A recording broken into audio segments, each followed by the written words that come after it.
My name is Daisy Dominguez, and I'm a reference librarian at the City College of New York Libraries. My primary role is as a reference librarian, so I answer students' questions related to tweaking their research questions and searching the databases and the catalogs.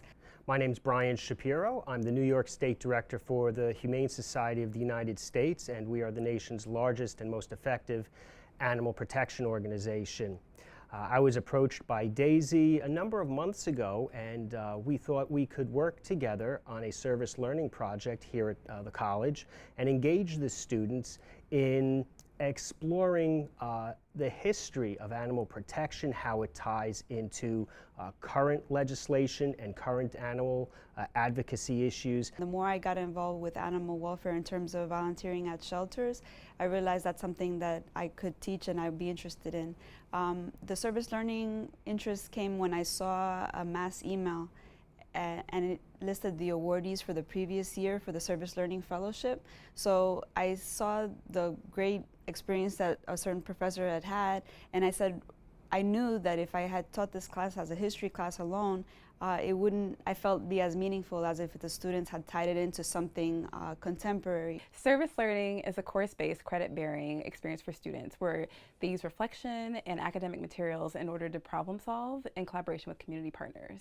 Prior to teaching the course, I was a little concerned since I'm a librarian with also a history master's, and I'm teaching out of the political science department. So I went to speak to the dean, Vince Boudreau of the Colin Powell School, and he allayed my fears because he first of all, he encourages a lot of interdisciplinary work.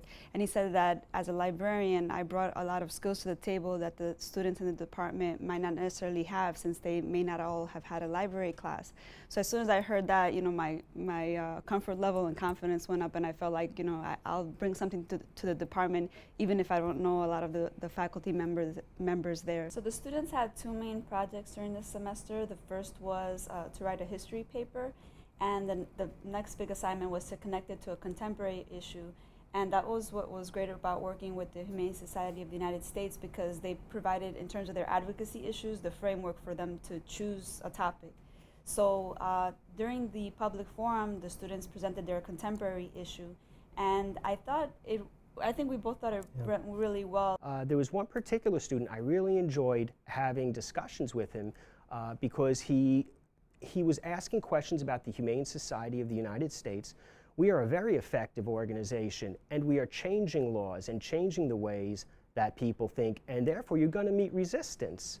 So he was asking about some of the negative things he heard about us, and it was really nice being able to talk with him, to receive a constructive criticism, and to have that kind of dialogue. And it's everything that I expected.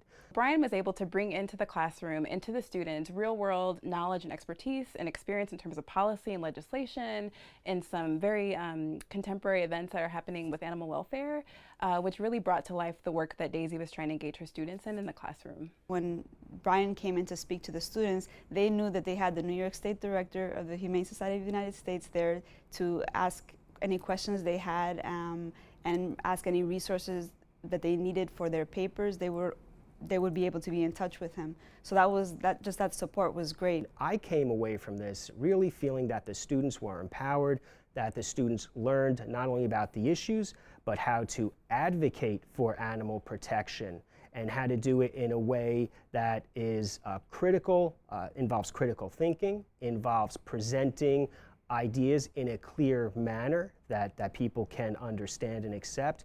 And I would very much like to continue, and I'm sure that the Humane Society of the United States and City College are going to have a long-lasting, positive relationship. We're very excited about the Engage Scholarship Initiative because it allows faculty, students, and community partners to mobilize their knowledge and expertise from within and without the academy. And so they're able to identify data needs together and figure out what exactly do we need to know, what do we need to research, and able to affect change on large, pressing social problems in New York City.